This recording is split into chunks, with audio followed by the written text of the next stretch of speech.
Naam, tukiwa tunamalizia katika jambo letu la ruqya ambalo ni mjadala ambao nilouanzisha, sina budi kuumaliza.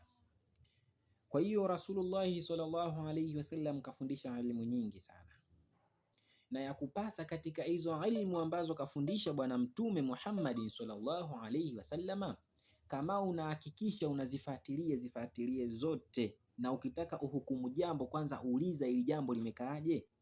Kwa sababu ukija na elimu yako ya sharia, elimu yako ya fiqhi, tauhidi, unaingia katika jambo la tiba, utapotea.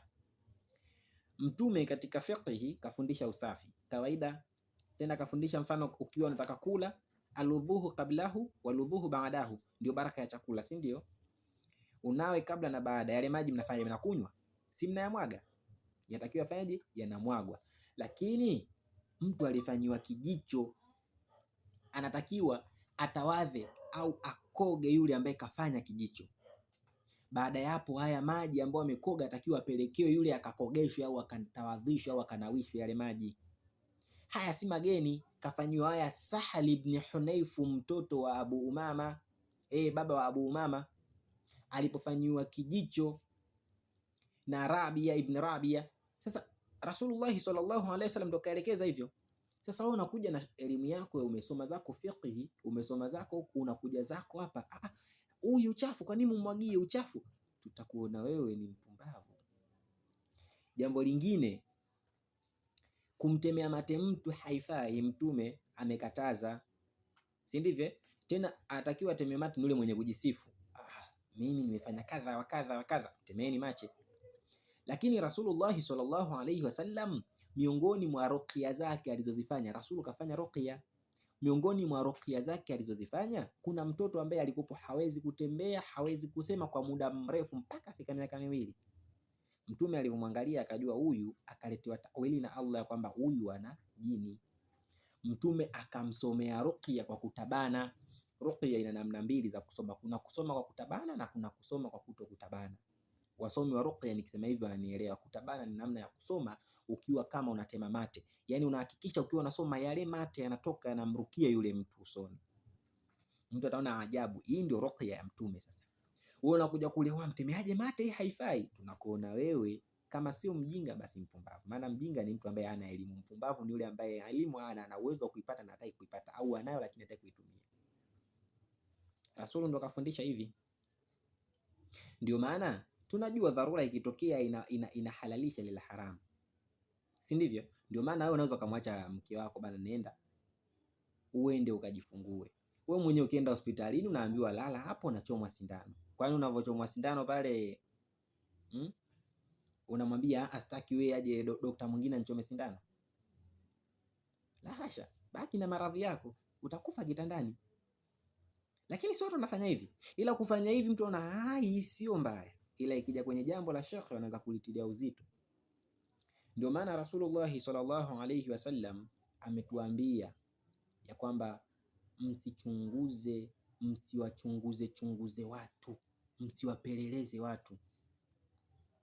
Na kwenye jambo la elimu, shekhe, huwezi ukajua kwamba wewe elimu yako imefikia wapi, au wewe ni mbora kuliko fulani. Na Allah hapo pia ametukumbusha msizitukuze nafsi zenu, wala tuzaku anfusakum huwa a'lam biman ittaqa. Allah ndo anemjua aliyemcha Mungu, nyinyi msijitakase sana. Niwape kisa cha mwisho kitakachowafungua akili. Asije kwa sababu mmeona shekhe amevaa kanzu kubwa ukasema huyu mashallah atakachokisema ndicho, au kwa sababu ni maarufu sana ukasema huyu mashallah atakachokisema ndicho. Hapana, sivyo. Nabii Allah Musa alayhi salatu wasalam, kuna siku alizungumza maneno ambayo yaliwatoa machozi wana wa Israeli. Alivyokuwa anazungumza na kuwaeleza tawili ya mambo, baadaye mtu mmoja akaja kumuuliza Nabii Allah Musa kwamba hivi kweli kuna mtu mwenye elimu kama wewe? Nabii Musa akasema la alam, yani akasema sijui, kwa ile kwamba sio kwamba sijui kama hakuna huyo mtu, ila sijui kama yupo huyo mtu. Yani kwa maana ya kwamba naye akawa amemsadikisha kwamba hakuna binadamu mwenye elimu kama mimi, akizingatia kwamba yeye ni nabii kwa muda ule. Lakini Allah subhanahu wa ta'ala akamwambia yupo aliyekuzidi elimu, na akamwagiza aende akutane naye.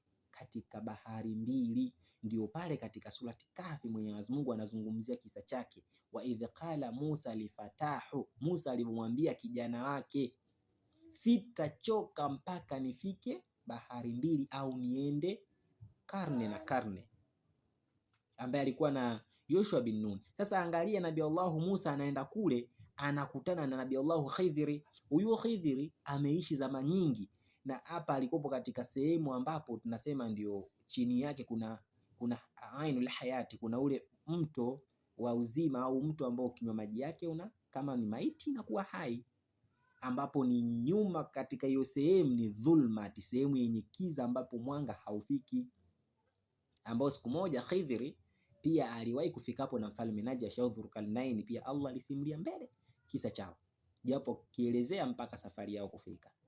Sasa Nabii Allah Musa kufika kule, yeye anajua amri alizopewa ni usiue, kuua ni haramu, lakini ule mtu anamuua mtoto pasi na makosa yoyote yale. Musa akakasirika kumwambia, laqad ji'ta shay'an nukura, umefanya jambo baya sana. Lakini elimu ambayo anayo yule mtu, lile jambo kwake ni sahihi, sio baya. Ndio maana tunasema mashehe, kwanza someni, kwa sababu muda mwingine mnapokuja, kuna baadhi ya maamuma nyinyi mnaona ni maamuma, lakini maalimu wanasoma, wanapitia. Wanavyokuona hapa umesimama member unazungumza, ukateleza kwa sababu ya kuzungumza jambo ambalo alimu nalo huna, siku hata kama utaka uzungumze jambo la haki, basi hawa maamuma hawatakusikiliza. Watasema huyu kawaida yake ni kuongopa, huyu ni muongo siku zote. Sasa utakuwepo umejivunjia heshima yako wewe mwenyewe. Kwa hiyo mashehe, mimi ni washauri wale ambao hamjui jambo la ruqya kama ni haramu au ni halali. Mimi naona nyinyi bado elimu ya ruqya hamna, kwa nendeni mkatafute elimu ya ruqya, msome ruqya, mjue taawili ya ruqya imekaje. Baada ya kusema hayo, wanasema wasomi, khairul kalami ma qalla wa dalla, bora wa maneno ni machache lakini sharti yawe ni yenye kueleweka. Kwa hiyo kwa mwenye kunielewa, aliyenielewa, Allah subhanahu wa ta'ala amjalie ni mwenye kuyafuata. Shima alaikum wa aza. Assalamu alaikum wa rahmatullahi wa barakatuh. Ismiya merana me Abu Harith. My name is Abu Harith. Naitwa Abu Harith au Khalidi. Wa assalamu alaikum.